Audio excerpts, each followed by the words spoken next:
Dit néanmoins n'avoir noté aucun cas de corruption lors du vote des sénateurs.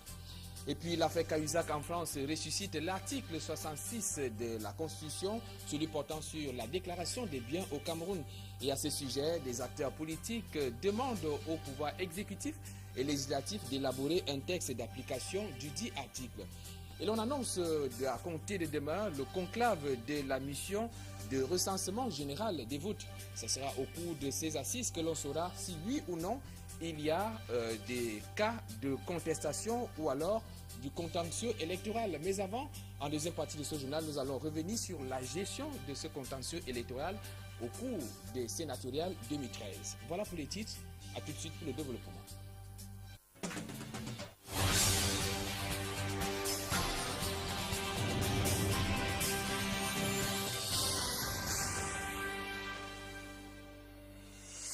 Une fois de plus, bonsoir. Ouvrons cette édition d'information par des nouvelles assez tristes, notamment à Douala, avec cet accident grave de la circulation qui a fait un mort et de nombreux blessés graves non loin du pont sur le Vouriche. On parle d'un excès de vitesse, ce qui serait donc la cause de ce drame. Le récit des faits avec Steve Boulet et Julingué. Le choc a été violent entre ces trois engins moteurs. D'après les témoins, cet énième accident survenu sur le pont sur le Voury en début de matinée de mardi serait dû à un excès de vitesse entre ces véhicules à 4 roues. Le bilan fait état de morts et de nombreux blessés. Je suis arrivé quand la scène était déjà passée, mais j'ai vu 3 corps au sol. Un mort, celui qu'on a transporté tout à l'heure, celui qui a vu qu'il était mort. Mais il y avait 2 blessés gravement qu'on a transportés amenés à la Quintini. Et c'est le monsieur de la voiture personnelle, de la ML, était là pour transporter à l'hôpital. La circulation sur le pont est restée longtemps paralysée, le temps pour les forces de maintien de l'ordre de faire un constat et d'assurer l'évacuation du corps. Toujours dans la ville de Douala, cette fois c'est un présumé voleur qui échappe à la vindicte populaire ce matin au quartier Boko, c'est dans la ville de Douala, plus précisément au lieu dit Saint-Tropez. Ce dernier aurait été pris en flagrant délit de vol dans un domicile privé. Et ce sont des cris d'alerte d'un jeune enfant ce sont donc ces cris qui ont alerté les populations, qui ont donc pris ce présumé voleur la main dans le sac. Il aura la vie sauve grâce à un élément des forces de maintien de l'ordre qui l'a donc conduit au commissariat du 3e arrondissement. La plupart des populations de la ville de Douala se sont réveillées ce matin les pieds dans l'eau suite à la forte pluie qui s'est abattue sur la capitale économique. Les précisions avec Sandine Babo et Innocent Abega. Début de matinée difficile pour les populations de la ville de Douala. Au lendemain de la forte pluie qui s'est abattue sur la capitale économique, les habitants de quelques quartiers se sont réveillés les pieds dans l'eau. Ici, au lieu d'Imakepe Misoke par exemple, déclaré zone à risque par le ministère du Développement urbain et de l'Habitat, il fallait débourser quelques pièces pour traverser l'eau et vaquer à ses occupations.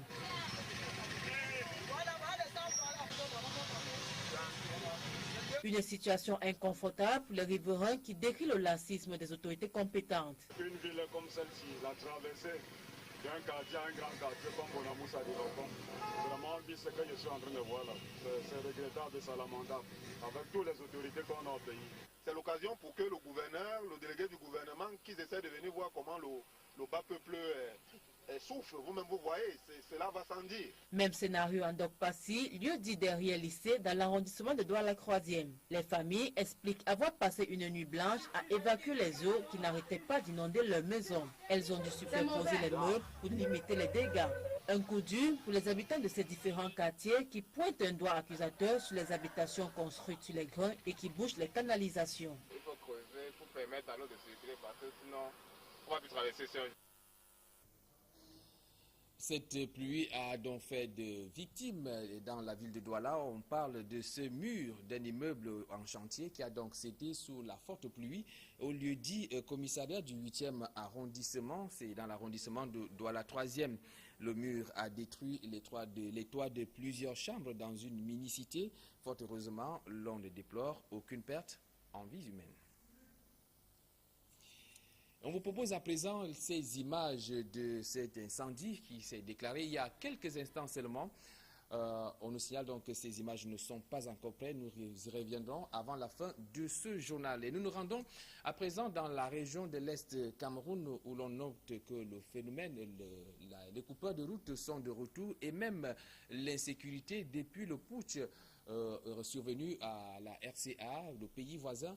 Au Cameroun, il faut noter que le ministre en charge de la Défense, Edgar Alem Bongo, vient donc d'effectuer une visite de sécurité dans cette partie du Cameroun. Les précisions avec Benjamin Essam et Jean-Paul Chignac. La bourgade de Colomine, située à 200 km de Bertois et réputée pour l'exploitation de son or, a connu une attaque des coupeurs de route. Dans un scénario semblable au tournage des films américains dans le Far West, 6 individus jaillissent de brousse et ouvrent le feu sur un véhicule de transport en commun. Un collaborateur me réveille, me dit monsieur le professeur, il y a une situation inquiétante là dehors, surtout à l'hôpital. Je me lève en sursaut, je m'habille, je prends le véhicule, je descends à l'hôpital, je trouve que 2 enfants, 2 messieurs couchés, parmi lesquels un élève au lycée de Guiwayangamo, grièvement blessé, et un autre jeune homme qui a reçu une balle à la tête. C'est donc ainsi que j'ai pris les dispositions pour les convoyer jusqu'ici, à l'hôpital régional, pour qu'ils bénéficient des soins nécessaires. Les coupeurs de route choisissent de faire parler d'eux au moment où le ministre de la Défense est en tournée dans la région. Edgar Alem Bongo vient prendre la température dans la région de l'Est, où la paix semble menacée avec l'arrivée en vague des réfugiés centrafricains. Au lendemain des événements que nous avons enregistrés en République centrafricaine, ces événements se répercutent chez nous. Le président de la République a donc demandé que je vienne procéder à une évaluation de la situation sécuritaire et ayant donné ces instructions, je lui réserve. La suite du journal, on note que cela fait un an jour pour jour, ce 16 avril, que Inoni Efrem et Marafa Amedou Yaya ont été arrêtés puis incarcérés à la prison centrale de Yaoundé.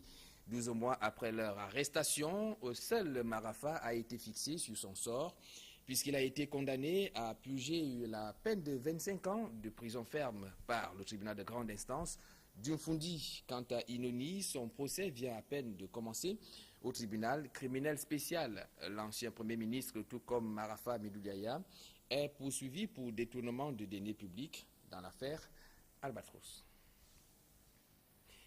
On parle à présent des sénatoriales plusieurs jours après la fin du scrutin et de la commission d'observation de l'Union africaine qui demande donc au Cameroun de remédier à quelques manquements observés lors de ce scrutin, quoique cette même commission note n'avoir noté aucun cas de corruption lors du scrutin du 14 avril dernier.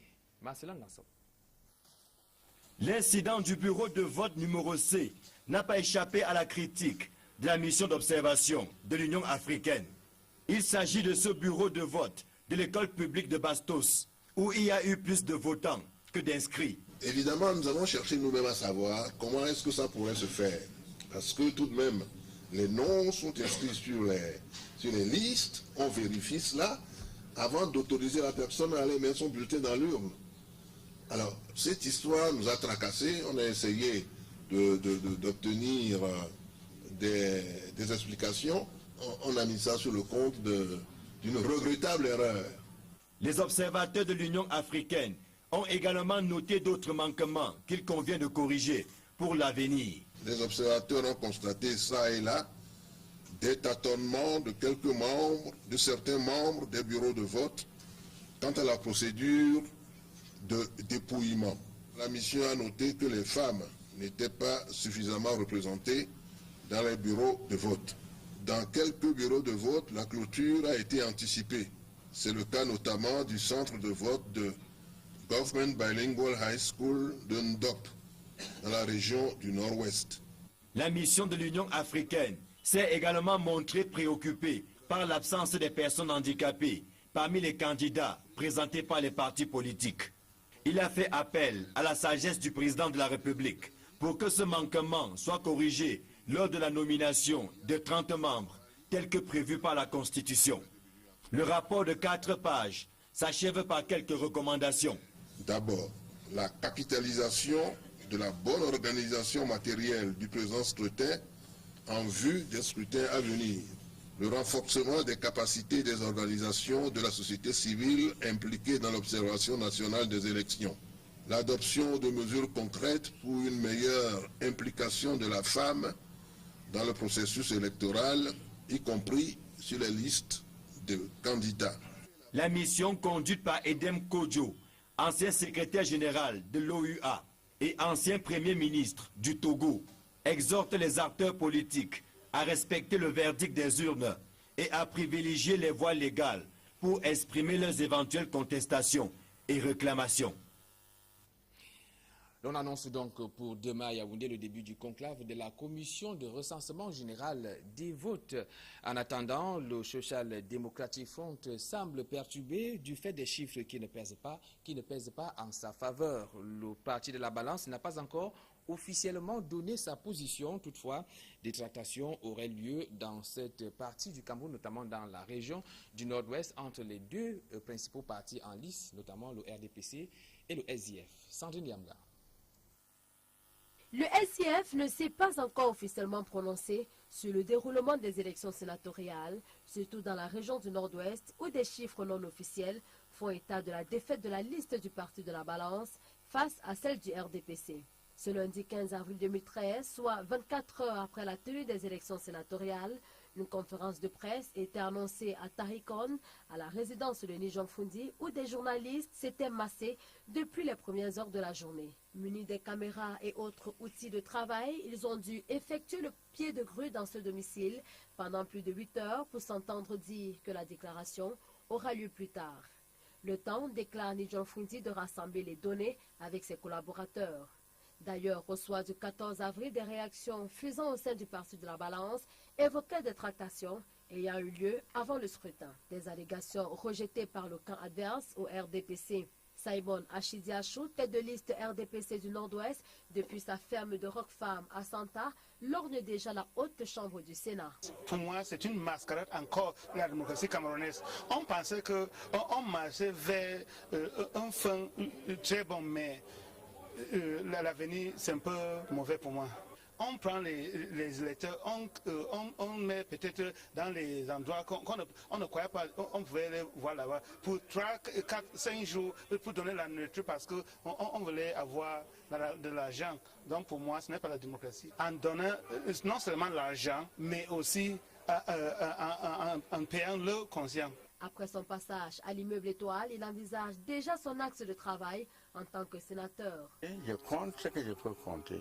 C'est pour aider à exécuter la politique du chef de l'État en ce qui concerne le développement. Si la Cour suprême venait à prononcer les résultats en faveur de la liste qu'il a conduite dans le Nord-Ouest, Simon Achidiachou se verrait bien appelé le fermier sénateur.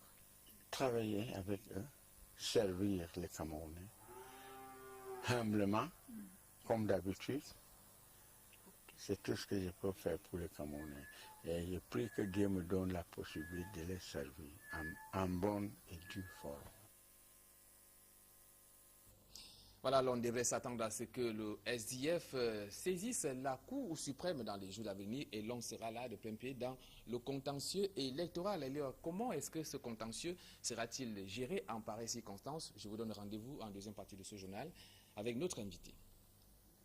L'affaire Cahuzac en France remet au goût du jour la problématique de l'article 66 de la Constitution, celui portant sur la déclaration des biens au Cameroun. Eh bien, cet article tarde à être appliqué dans notre pays. Pour certains juristes, il s'agit là juste d'une volonté politique. Yannick Mazoua. La déclaration des biens, une expression d'actualité depuis un certain temps au Cameroun. Alors la déclaration de biens est une institution, c'est un mécanisme de contrôle du patrimoine pour s'assurer qu'il n'y aura pas de prévarication préjudiciable à l'État. Et pourtant, loin de l'exemple français des dernières 24 heures, cet article 66 de la Constitution tarde à naître officiellement au Cameroun et pour plusieurs raisons. Je pense que la question doit être posée aux législateurs, c'est-à-dire au pouvoir exécutif et à l'Assemblée nationale, qui sont les dépositaires de la force légiférante. Pour Maître Assira, sa mise en application dépend de deux pouvoirs, l'exécutif et le législatif. Il faudrait qu'il y ait une initiative particulière par une loi et ensuite un décret d'application qui permette effectivement de traduire dans la réalité concrète, juridique, dans l'arsenal juridique, la volonté exprimée par le législateur dans la Constitution. Jusqu'à présent, on ne pourrait donc parler d'une procédure quelconque de déclaration des biens au Cameroun. Vous avez à la fois un détail immense de biens qu'il faut déclarer, ça va jusqu'aux voitures, pratiquement aux véhicules, en passant par les biens immobiliers, les comptes en banque, etc., etc. Donc toutes ces choses-là doivent être précisées par le texte qui indique donc comment ça se fait. Mais en attendant l'élaboration des textes législatifs pouvant faire appliquer cette loi, c'est plutôt le débat sur la publication des biens qui commence à faire surface. Eh bien, de l'avis des acteurs politiques par rapport à ce sujet, ceux-ci souhaitent que le pouvoir exécutif et législatif élabore le texte d'application de l'article 66, c'est celui portant sur la déclaration des biens. Retrouvons une fois de plus Yannick Mazoua. La moralisation de la vie publique qui vient de naître en France avec la déclaration de la situation patrimoniale des 37 ministres et du chef du gouvernement français est diversement appréciée au Cameroun. Si au RDPC, on salue la touche hollandaise. La volonté du président Hollande était d'apporter une espèce de transparence parce qu'il y a un discrédit qui s'est jeté sur la classe politique française. Et il était de bon ton qu'on rétablisse un certain équilibre psychologique dans la tête des populations françaises. Au MRC, par contre, loin de la déclaration, l'heure est venue à la publication des biens. Le gouvernement français actuel font un peu à la camerounaise, ça veut dire qu'ils vont au jour le jour, selon les pressions, les problèmes, mais ils auraient dû faire ça depuis. Parce que normalement, ce que le peuple veut, c'est la publication des biens.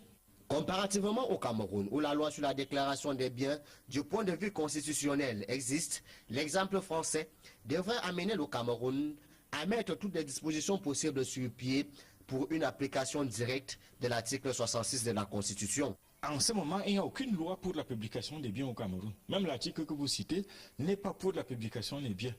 L'article est pour la déclaration des biens. Avec ce qui arrive en France, je crois que le président de la République comprendra qu'il est de bon ton et urgent qu'il active l'article 66, encore qu'il faudrait que les Camerounais comprennent que ce n'est pas la justification des biens qu'on leur demande, c'est une simple déclaration comme une déclaration fiscale.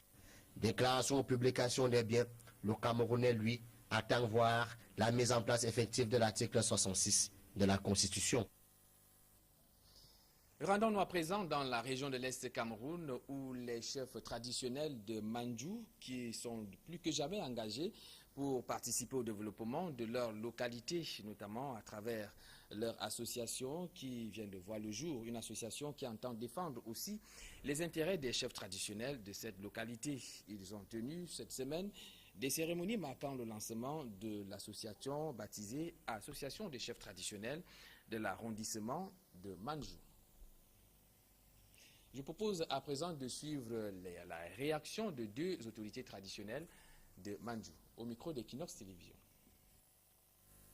Quand cette initiative vient, moi je ne peux que la louer, parce que j'estime que c'est un cercle au sein duquel ils doivent réfléchir pour le développement de l'arrondissement qui regorge d'énormes potentialités économiques et qui devrait se développer très rapidement, mais on se rend compte que les populations ne suivent pas en réalité le développement qui se passe tout partout ailleurs. Alors nous pensons qu'avec l'impulsion que les chefs sont en train de donner, les populations vont suivre eux-mêmes d'abord, parce que j'estime qu'en se mettant en amical, eux-mêmes ils vont d'abord se mettre dans n'est-ce pas, le monde du développement pour maintenant entraîner la population pour qu'elle puisse suivre et que l'arrondissement puisse en faire des c'est d'abord rassembler le chef. C'est notre unité en pratique qui est la démarche. Donc ensemble, on travaille ensemble pour le développement de cet arrondissement, pour la préservation de la paix dans cette unité en pratique. Voilà qui met un terme à la première partie de ce journal. Je vous propose de nous rejoindre juste après la transition. Nous allons parler du contentieux électoral, notamment en ce qui concerne les sénatoriales 2013 au Cameroun.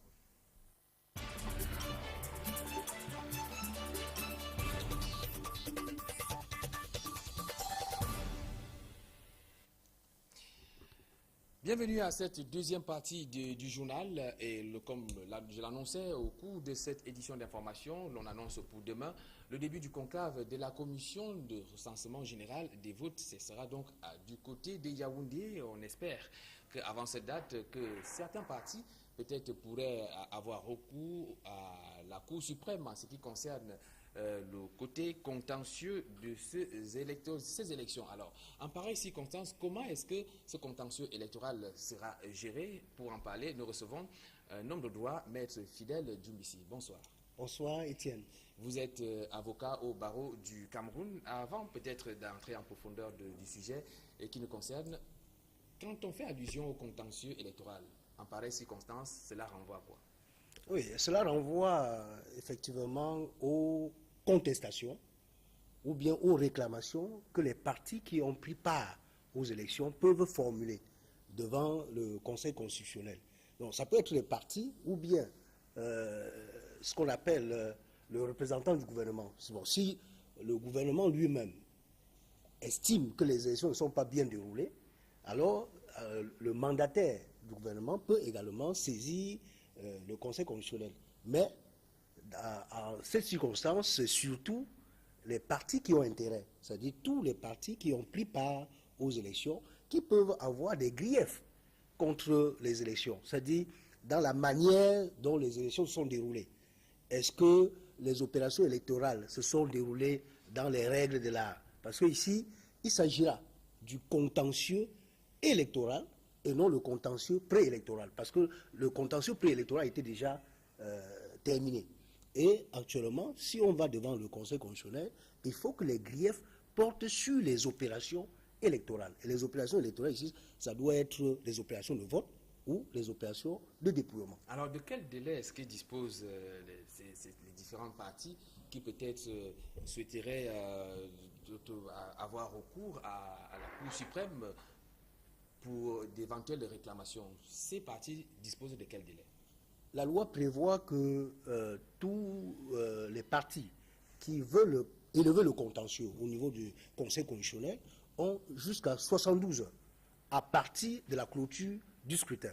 Donc, à compter de dimanche où le scrutin a été clôturé, ils ont 72 heures pour déposer le recours devant le Conseil constitutionnel, donc devant la Cour suprême qui siège comme Conseil constitutionnel. Donc, à partir de dimanche, je crois que jusqu'à demain mercredi à 18 heures, ils ont tout le temps pour déposer leur requête. Et lorsque la requête sera déposée à la Cour suprême, qui siège comme Conseil constitutionnel, à ce moment, la Cour suprême prendra sur elle de communiquer la requête aux partis intéressés, à d'autres partis, c'est-à-dire ELECAM, l'administration territoriale et d'autres partis qui ont pris part à l'élection. En d'autres termes, les partis disposent jusqu'à demain. Jusqu'à demain. Pour se manifester. Bon, maintenant, comment est-ce que devrait se passer la gestion du contentieux électoral en ce qui concerne les élections sénatoriales? C'est quand même une grande première au Cameroun. Est-ce que ça va se gérer de la même manière que lors des autres contentieux, notamment, je fais allusion aux élections municipales, législatives ou alors présidentielles? Oui, ici, il s'agit d'une élection spécifique. Mais lorsqu'on regarde les dispositions spécifiques aux élections sénatoriales, dans le nouveau code électoral, il ressort clairement que le contentieux est réglé par les dispositions prévues pour l'élection présidentielle. Donc, c'est une disposition de renvoi. Oui. Ces articles 132 à 136 du code électoral qui sont consacrés au contentieux des élections, de l'élection présidentielle.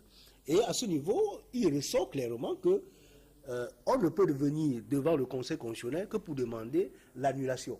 L'annulation soit partielle ou intégrale des élections qui se sont déroulées. Donc on peut demander l'annulation comme l'élection s'est déroulée au niveau régional, parce que la circonscription électorale pour les sénatoriales, c'est la région. Et les centres de vote ou les bureaux de vote, c'est le département. Alors, un parti peut estimer que dans un département ou dans deux départements relevant de la circonscription électorale, les élections ne sont pas bien déroulées et demander l'annulation partielle pour ces centres de vote. Ou bien, s'il estime que les irrégularités qui ont entaché les élections sur toute l'étendue de la circonscription, c'est-à-dire la région, ou dans quelques circonscriptions, et que cela peut avoir une incidence sur le résultat de l'élection, alors il peut demander l'annulation totale. Alors, on aimerait qu'on revienne un peu sur ce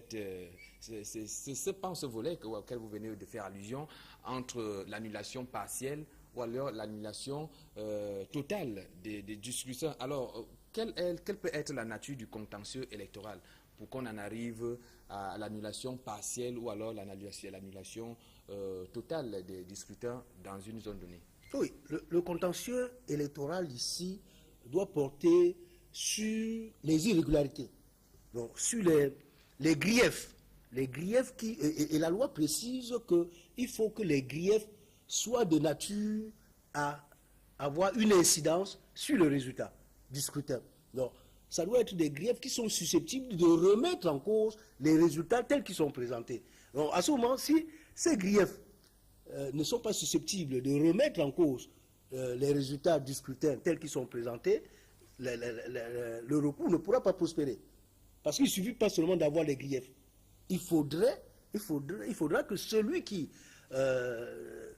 demande l'annulation, le requérant, puisse démontrer que les irrégularités qui sont survenues au cours des opérations électorales ont pour conséquence de remettre en cause les résultats. Donc la conséquence, c'est que les résultats tels qu'ils sont présentés ne sont pas sincères. Ça ne donne pas la sincérité des suffrages. Mais pour en ou bien qu'il n'y a pas eu de transparence électorale. Pour en arriver à ce constat, cela nécessite quand même une commission d'enquête. Alors, quel temps dispose la Cour suprême peut-être pour vider tous ces griefs-là? La Cour suprême dispose de quel temps? Parce qu'on sait que la Cour suprême dispose de 15 jours après la fin du vote pour rendre public les résultats. Alors, en cas de contentieux électoral, de quel temps dispose la Cour suprême pour vider tous ces contentieux? Non, la loi prévoit que dans les 15 jours qui suivent la clôture du scrutin, le Conseil constitutionnel doit vider le contentieux et proclamer les résultats. Parce que le Conseil constitutionnel ne peut pas proclamer les résultats sans avoir vidé le contentieux. Non, la Cour suprême doit aller au pas de course. C'est-à-dire, comme la Commission nationale de recensement de vote commence à plancher déjà demain, il est probable qu'au plus tard, la fin de cette semaine, que cette commission ait terminé son travail. Et lorsqu'elle aura terminé son travail, elle transmettra les procès-verbaux au Conseil constitutionnel et qui prendra le reste du temps qui lui est imparti pour vider le contentieux et proclamer le résultat. Alors, il y a une préoccupation, Maître Fidèle Djoubessi, notamment pour ce qui est de la région du Nord-Ouest, où l'on a constaté qu'on a procédé au décompte, au dépouillement des urnes avant la date de l'heure de fermeture des bureaux de vote. Alors, en pareille circonstance, ça peut être quand même des éléments qui pourraient peut-être remettre en cause ou alors l'issue du scrutin dans cette région. Est-ce que la loi définit clairement le début du dépouillement des votes? Oui, il ressort clairement à l'article 86 du Code électoral, alinéa 4, que le décret portant convocation du corps électoral pris par le président de la République doit indiquer l'heure à laquelle les opérations de vote commencent et l'heure à laquelle les opérations de vote sont clôturées. Non, je pense que, si j'ai bonne mémoire, le décret par lequel le président de la République a convoqué le corps électoral a indiqué que les opérations de vote commençaient à 8 h et devaient se terminer à 18 h. Et plus loin, à l'article 108, il est indiqué que lorsque, à la clôture du vote, à l'heure, là il est précisé bien, à l'heure indiquée pour la clôture du vote, le président de la commission locale, hein, la commission électorale locale, qui est le président du bureau de vote, parce que la commission locale, c'est le bureau du vote. Oui. C'est cette commission qui est constituée pour le bureau de vote. Donc, le président du bureau de vote, à cette heure-là, annonce que le scrutin est clôturé et qu'on doit passer au dépouillement. Non, quand on lit la loi, il ressort clairement que le dépouillement doit se passer à 18 h, comme indiqué dans la loi. Mais en quoi est-ce que cela pourrait constituer une entrave que l'on procède au dépouillement avant l'heure de clôture des bureaux de vote? Oui, c'est un peu suspect.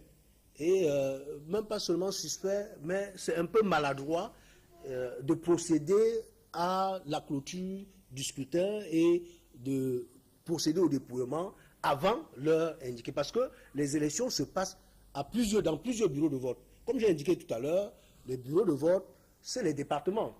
Hein, les centres de vote, c'est les départements. Et la circonscription électorale, c'est la région. Lorsqu'on procède à la clôture du scrutin dans un centre de vote, dans un bureau de vote, alors qu'ailleurs, les gens continuent à voter, ça pourrait, aujourd'hui, avec les moyens rapides de communication, ceux qui n'ont pas encore voté peuvent être au courant des résultats qui ont eu lieu dans d'autres bureaux de vote, et ça peut être susceptible d'influencer les comportements électoraux. Alors comment est-ce qu'on peut réussir à démontrer tout cela, que parce que dans tel bureau de vote on a procédé un peu plus tôt au dépouillement, que dans l'autre, que ça pourrait influencer le scrutin dans l'autre bureau de vote qui se situe peut-être à des milliers de kilomètres. Alors, comment est-ce qu'on peut réussir à démontrer tout cela? Il serait très compliqué de démontrer, parce que, comme j'ai dit tout à l'heure, dans la loi qui organise le contentieux, il y a une expression qui rend le contentieux électoral très compliqué. C'est-à-dire, il faut montrer que le grief est susceptible d'avoir une incidence sur le résultat des élections.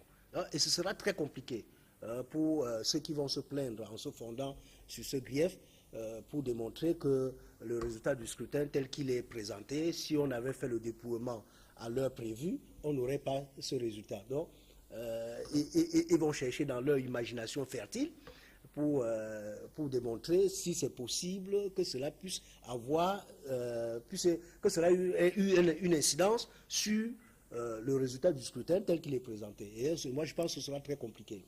Merci, Maître Fidèle Dubissi. Il faut rappeler que vous êtes avocat au barreau du Cameroun. Merci d'avoir bien apporté tous ces éclairages en ce qui concerne le contentieux électoral, notamment pour ce qui est de l'élection sénatoriale, une grande première au Cameroun.